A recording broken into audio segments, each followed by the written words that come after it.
What's up again, guys? Brian here at 32R, and welcome to episode 101 of The People's Questions. Now, as I'm sure you can already tell, today's episode I will be playing Kingdom Hearts 1.5 Remix. As I'm sure you can already have spotted at the beginning of the video, I'll be sure to show you guys my own personal PlayStation Network ID so you can friend me online and be sure that it is I who is in fact playing and answering your questions. So, jump right in. The first kind of somewhat three questions come from some viewer by the name of Thy Napping Sniper, and I think he's a pretty cool guy. And your first question was, if DC ever decides to make a Batman Beyond game, what would I like to see in the game in terms of story, developer, characters, and gadgets? Well, in terms of story, if we're going to jump into Batman Beyond, it would be best to start at the very beginning. So I think that the first game should really serve as kind of like the beginning start or Terry's version of Batman Origins. So we need to see him actually get the suit itself and actually start training with it first, or maybe we could see a couple of like intro missions kind of showing like how inexperienced Terry is as the new Batman. In terms of developer, I would like to see the original studio take over. I really didn't like too much what this new studio did with it. They didn't really add enough of their own flavor to it to make it feel different from Arkham City and Arkham Asylum. And they even took a lot of the same animations from the previous games, which I felt was pretty cheap. In terms of characters, obviously you're going to have Terry McGinnis slash New Batman, plus Bruce Wayne slash Old School Batman. I would also like to see some of Terry's friends along with his mom and little brother. I think adding their presence into the game storyline would definitely make it much more realistic, because obviously Terry is not going to spend his first couple of days always in the Batman suit. He's going to have to take it off and go home to a normal life at times, so seeing him have to balance those two lifestyles would be something really interesting to see.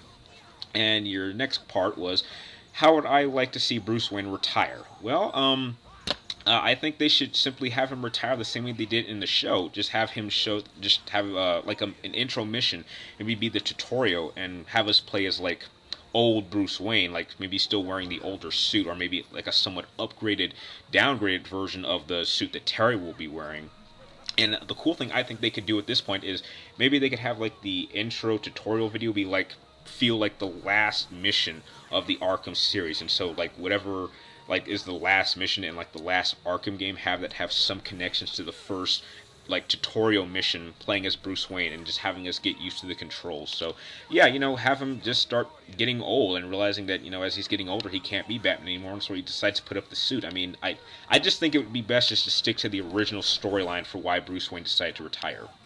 And your last question is it good to put more dark stories for like the Batman games? Absolutely. I believe that any version of Batman always works better when he's in a very dark environment. And it's not to say that someone like Batman can't work in a much more light-hearted storyline.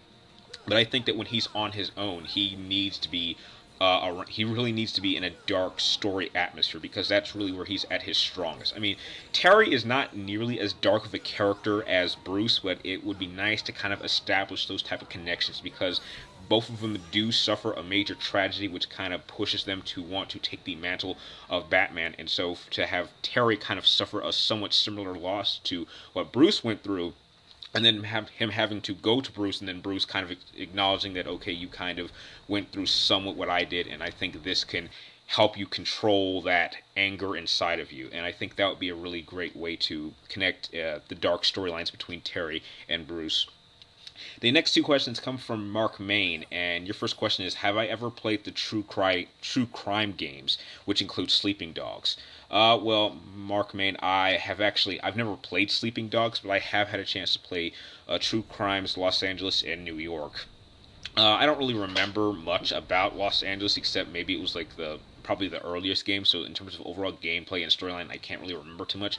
But I do, in fact, remember playing New York very well. And I think the main character for that game was Marcus Reed.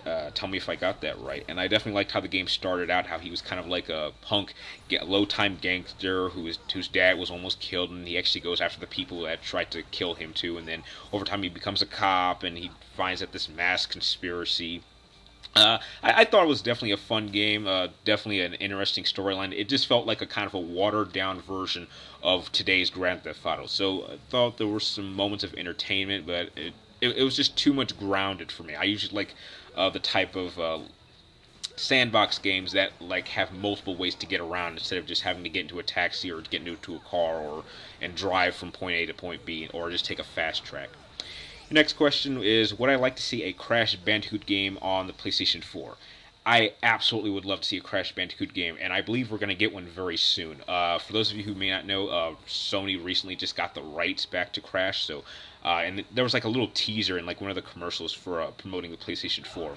So I have no doubt that we are going to get a Crash game on the PlayStation 4, but I believe we're going to maybe hear an announcement of a Crash game at this year's E3, and I believe the game will then come out sometime maybe early or mid next year. So I do believe we're going to hear an announcement for Crash for 2014, and the game is going to come out 2015. And the last question comes from David602 Sanchez. And he wants to know, who do I think would be a good fit to replace Hugh Jackman as Wolverine? Ooh, this is a good one, because I know what I'm going to say may sound like blasphemy, because I know a lot of people, think that Hugh Jackman should just be Wolverine forever. But, obviously the guy's getting older. He's acknowledged this himself, that he can't always be Wolverine.